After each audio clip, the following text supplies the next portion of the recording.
Bible society of India आप सबके लिए लेके आया है प्रेम का संदेश, प्रेम का संदेश, प्रेम का संदेश। उत्पत्ति। उत्पत्ति नाम का अर्थ है आरंभ। जगत की सृष्टि, मानव जाति की उत्पत्ति, इस संसार में पाप और दुख का आरंभ और परमेश्वर का मानव जाति के साथ व्यवहार का वर्णन इस पुस्तक में मिलता है। उत्पत्ति को दो प्रमुख भागों में विभाजित किया जा सकता है। पहला अध्याय 1 से 11, जगत की सृष्टि और मानव जाति का प्रारंभिक इतिहास। इसमें आदम और हव्वा, कैन और हाबिल, नूह और जल प्रलय तथा बेबीलोन के गुम्मट का वर्णन मिलता है। दूसरा अध्याय 12 से 50, इस्राएलियों के आरंभिक पूर्वजों का इतिहास। इसमें पहला अब्राहम है, जो परमेश्वर पर अपने विश्वास और उसके प्रति अपनी आज्ञाकारिता के कारण प्रसिद्ध था। इसके बाद उसके पुत्र इसहाक और पोते याकूब, जो इसराइल भी कहलाता था, का वर्णन है। तब याकूब के 12 पुत्रों का वर्णन है, जो इसराइल के 12 गोत्रों के संस्थापक हुए। इसमें उसके एक पुत्र यूसुफ और उन घटनाओं पर विशेष ध्यान दिया गया है जिसके द्वारा याकूब और उसके अन्य पुत्र अपने परिवारों सहित मिस्र में रहने के लिए आ गए थे। यद्यपि ये पुस्तक लोगों के विषय में बताती है, फिर भी मुख्यतः ये परमेश्वर के कार्यों का वर्णन करती है।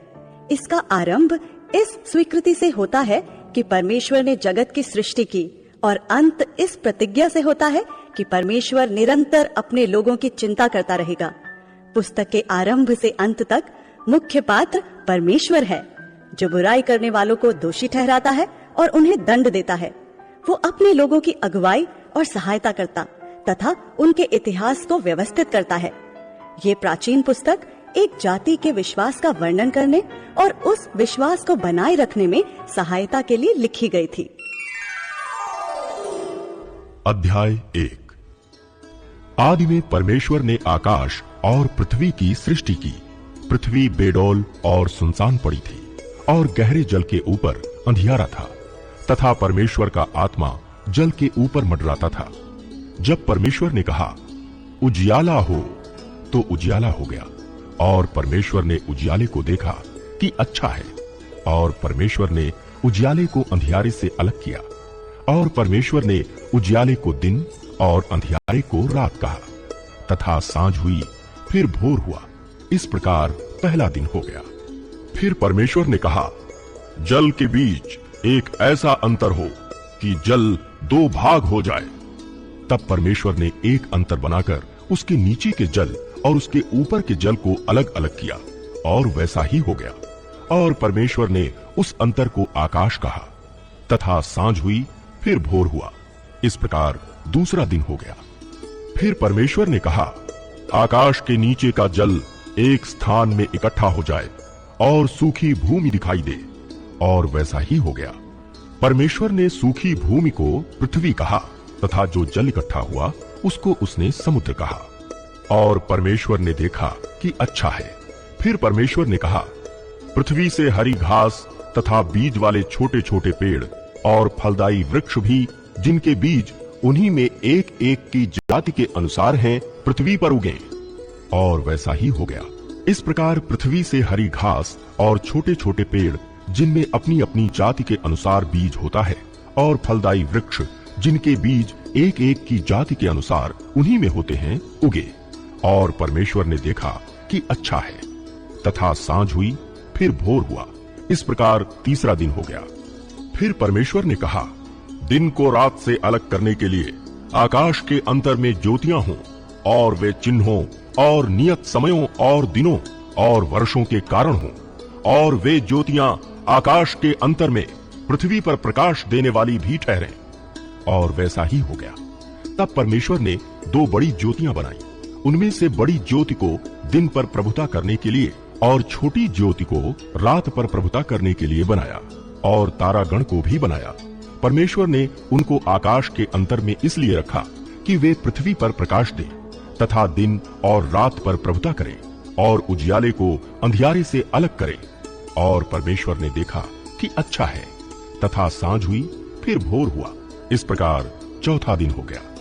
फिर परमेश्वर ने कहा, जल जीवित प्राणियों से बहुत ही भर जाए और पक्षी पृथ्वी के ऊपर आकाश के अंतर में उड़े। इसलिए परमेश्वर ने जाति जाति के बड़े बड़े जल जंतुओं की और उन सब जीवित प्राणियों की भी सृष्टि की जो चलते फिरते हैं, जिनसे जल बहुत ही भर गया, और एक एक जाति के उड़ने वाले पक्षियों की भी सृष्टि की। और परमेश्वर ने देखा कि अच्छा है। और परमेश्वर ने ये कह के उनको आशीष दी, फूलो फलो और समुद्र के जल में भर जाओ और पक्षी पृथ्वी पर बढ़े। तथा सांझ हुई, फिर भोर हुआ। इस प्रकार पांचवां दिन हो गया।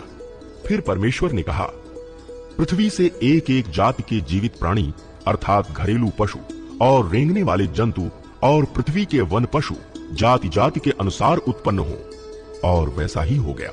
इस प्रकार परमेश्वर ने पृथ्वी के जाति जाति के वन पशुओं को और जाति जाति के घरेलू पशुओं को और जाति जाति के भूमि पर सब रेंगने वाले जंतुओं को बनाया।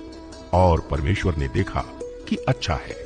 फिर परमेश्वर ने कहा, हम मनुष्य को अपने स्वरूप के अनुसार अपनी समानता में बनाएं, और वे समुद्र की मछलियों और आकाश के पक्षियों और घरेलू पशुओं और सारी पृथ्वी पर और सब रेंगने वाले जंतुओं पर जो पृथ्वी पर रेंगते हैं अधिकार रखें।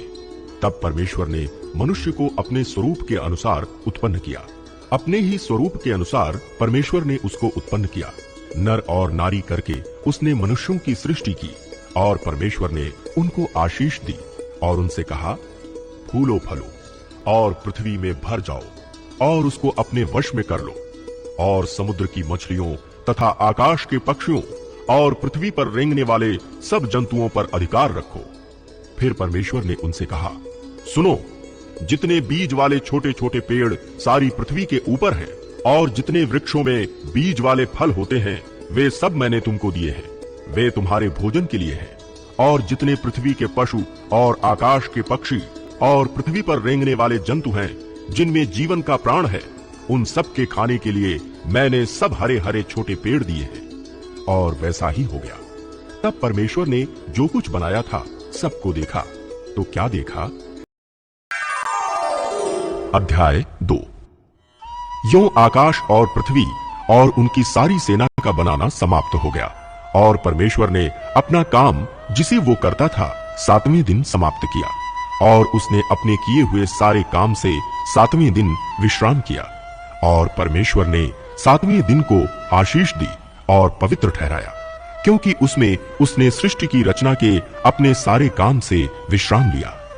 आकाश और पृथ्वी की उत्पत्ति का वृतांत ये है कि जब वे उत्पन्न हुए, अर्थात जिस दिन यहोवा परमेश्वर ने पृथ्वी और आकाश को बनाया, तब मैदान का कोई पौधा भूमि पर न था और न मैदान का कोई छोटा पेड़ उगा था, क्योंकि यहोवा परमेश्वर ने पृथ्वी पर जल नहीं बरसाया था और भूमि पर खेती करने के लिए मनुष्य भी नहीं था।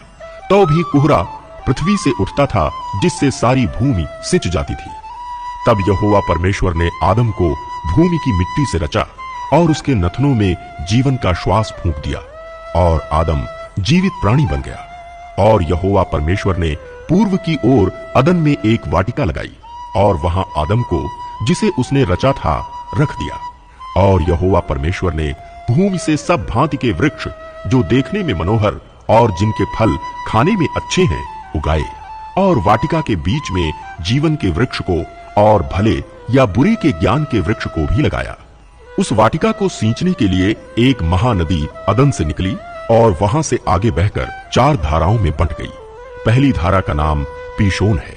ये वही है जो हवीला नाम के सारे देश को, जहां सोना मिलता है, घेरे हुए है। उस देश का सोना चोखा होता है, वहां मोती और सुलेमानी पत्थर भी मिलते हैं। दूसरी नदी का नाम गीहोन है। ये वही है जो कूश के सारे देश को घेरे हुए है। और तीसरी नदी का नाम हिद्दे केल है। ये वही है जो अशूर के पूर्व की ओर बहती है। और चौथी नदी का नाम फरात है। तब यहोवा परमेश्वर ने आदम को लेकर अदन की वाटिका में रख दिया कि वो उसमें काम करे और उसकी रक्षा करे। और यहोवा परमेश्वर ने आदम को ये आज्ञा दी, तू वाटिका के सब वृक्षों का फल बिना खटके खा सकता है, पर भले या बुरे के ज्ञान का जो वृक्ष है उसका फल तू कभी ना खाना, क्योंकि जिस दिन तू उसका फल खाएगा उसी दिन अवश्य मर जाएगा। फिर यहोवा परमेश्वर ने कहा, आदम का अकेला रहना अच्छा नहीं, मैं उसके लिए एक ऐसा सहायक बनाऊंगा जो उससे मेल खाए। और यहोवा परमेश्वर भूमि में से सब जाति के बनेले पशुओं और आकाश के सब भांति के पक्षियों को रचकर आदम के पास ले आया कि देखें कि वो उनका क्या क्या नाम रखता है। और जिस जिस जीवित प्राणी का जो जो नाम आदम ने रखा वही उसका नाम हो गया। अतः आदम ने सब जाति के घरेलू पशुओं और आकाश के पक्षियों और सब जाति के बनेले पशुओं के नाम रखे, परंतु आदम के लिए कोई ऐसा सहायक न मिला जो उससे मेल खा सके। तब यहोवा परमेश्वर ने आदम को भारी नींद में डाल दिया, और जब वो सो गया तब उसने उसकी एक पसली निकालकर उसकी जगह मांस भर दिया। और यहोवा परमेश्वर ने उस पसली को जो उसने आदम में से निकाली थी स्त्री बना दिया और उसको आदम के पास ले आया। तब आदम ने कहा, अब ये मेरी हड्डियों में की हड्डी और मेरे मांस में का मांस है, इसलिए इसका नाम नारी होगा, क्योंकि ये नर में से निकाली गई है। इस कारण पुरुष अपने माता पिता को छोड़कर अपनी पत्नी से मिला रहेगा और वे एक ही तन बने रहेंगे। आदम और उसकी पत्नी दोनों नंगे थे पर लजाते न थे। मत्ती रचित सुसमाचार। मत्ती रचित सुसमाचार ये शुभ संदेश देता है कि यीशु मसीह ही वो उद्धारकर्ता है जिनके आने की भविष्यवाणी की गई थी। परमेश्वर ने पुराना नियम में हजारों साल पहले अपने लोगों से की गई वाचा को उसी उद्धारकर्ता के द्वारा पूरा किया। ये शुभ संदेश केवल यहूदी लोगों के लिए नहीं है जिनमें यीशु पैदा हुआ और पाला पोसा गया, परंतु सारे संसार के लिए है। मत्ती रचित सुसमाचार को बहुत ही सावधानी पूर्वक व्यवस्थित किया गया है। इसका आरंभ यीशु मसीह के जन्म के विवरण से होता है, फिर उसके बपतिस्मा और परीक्षा का वर्णन है, और तब गलील प्रदेश में प्रचार, शिक्षा और चंगा करने की सेवा का वर्णन है। इसके बाद इस सुसमाचार में यीशु की गलील से यरूशलेम तक की यात्रा तथा यीशु के जीवन के अंतिम सप्ताह की घटनाओं का वर्णन है, जिसकी पराकाष्ठा उसका क्रूस पर चढ़ाया जाना और पुनरुत्थान है। इस सुसमाचार में यीशु को एक महान गुरु के रूप में प्रस्तुत किया गया है। उसको परमेश्वर की व्यवस्था की व्याख्या करने का अधिकार है और वो परमेश्वर के राज्य की शिक्षा देता है। उसकी शिक्षाओं को 5 भागों में बांटा जा सकता है। पहला, पहाड़ी उपदेश, जो स्वर्ग राज्य के नागरिकों के चरित्र, कर्तव्य, विशेषाधिकार और अंतिम आशा से संबंधित है। दूसरा, 12 शिष्यों को सेवा कार्य के लिए प्रशिक्षण देना। तीसरा, स्वर्ग के राज्य से संबंधित दृष्टांत। चौथा, शिष्यता से संबंधित शिक्षाएं। और 5वां है स्वर्ग राज्य के आगमन और वर्तमान युग के अंत से संबंधित शिक्षाएं।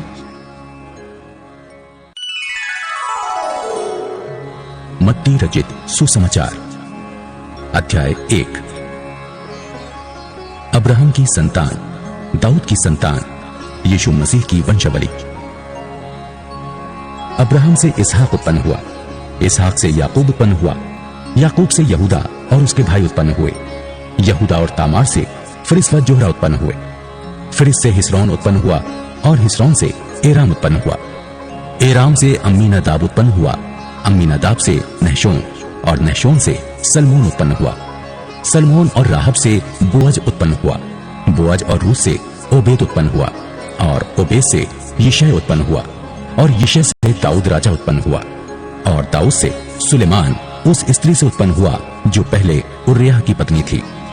सुलेमान से रहबाम उत्पन्न हुआ, रहबाम से अबिय्याह उत्पन्न हुआ और अबिय्याह से आसा उत्पन्न हुआ, आसा से यहोशाफात उत्पन्न हुआ, यहोशाफात से योराम उत्पन्न हुआ और योराम से उज्जियाह उत्पन्न हुआ, उज्जियाह से योताम उत्पन्न हुआ, योताम से आहाज उत्पन्न हुआ और आहाज से हिजकिय्याह उत्पन्न हुआ, हिजकिय्याह से मनिश्शाह उत्पन्न हुआ, मनिश्शाह से आमोन उत्पन्न हुआ और आमोन से योशिय्याह उत्पन्न हुआ। और बंदी होकर बेबीलोन जाने के समय में योशिय्याह से यकुन्याह और उसके भाई उत्पन्न हुए। बंदी होकर बेबीलोन पहुंचाए जाने के बाद यकुन्याह से शालतियेल उत्पन्न हुआ और शालतियेल से जरुब्बाबिल उत्पन्न हुआ, जरुब्बाबिल से अबीहूद उत्पन्न हुआ, अबीहूद से इलियाकीम उत्पन्न हुआ और इलियाकीम से अजोर उत्पन्न हुआ, अजोर से सदोक उत्पन्न हुआ, सदोक से अखीम उत्पन्न हुआ और अखीम से इलीहूद उत्पन्न हुआ, इलीहूद से इलियाजार उत्पन्न हुआ, इलियाजार से मत्तान उत्पन्न हुआ और मत्तान से याकूब उत्पन्न हुआ, याकूब से यूसुफ उत्पन्न हुआ जो मरियम का पति था, और मरियम से यीशु जो मसीह कहलाता है उत्पन्न हुआ। इस प्रकार अब्राहम से दाऊद तक 14 पीढ़ी हुई, और दाऊद से बेबीलोन को बंदी होकर पहुंचाए जाने तक 14 पीढ़ी, और बंदी होकर बेबीलोन को पहुंचाए जाने के समय से मसीह तक 14 पीढ़ी हुई। यीशु मसीह का जन्म इस प्रकार से हुआ कि जब उसकी माता मरियम की मंगनी यूसुफ के साथ हो गई तो उनके इकट्ठा होने से पहले ही वो पवित्र आत्मा की ओर से गर्भवती पाई गई। अतः उसके पति यूसुफ ने, जो धर्मी था और उसे बदनाम करना नहीं चाहता था, उसे चुपके से त्याग देने का विचार किया। जब वो इन बातों के सोच ही में था तो प्रभु का स्वर्गदूत उसे स्वप्न में दिखाई देकर कहने लगा, हे यूसुफ, दाऊद की संतान, तो अपनी पत्नी मरियम को अपने यहाँ ले आने से मत डर, क्योंकि जो उसके गर्भ में है वो पवित्र आत्मा की ओर से है। वो पुत्र जनेगी और तू उसका नाम यीशु रखना, क्योंकि वो अपने लोगों का उनके पापों से उद्धार करेगा। यह सब इसलिए हुआ कि वो वचन प्रभु ने भविष्यद्वक्ता के द्वारा कहा था वो पूरा हो। देखो, एक कुंवारी गर्भवती होगी और एक पुत्र जनेगी, और उसका नाम इम्मानुएल रखा जाएगा, जिसका अर्थ है परमेश्वर हमारे साथ। तब यूसुफ नींद से जागकर प्रभु के दूत की आज्ञा के अनुसार अपनी पत्नी को अपने यहाँ ले आया, और जब तक वो पुत्र ना जनी तब तक वो उसके पास न गया, और उसने उसका नाम यीशु रखा।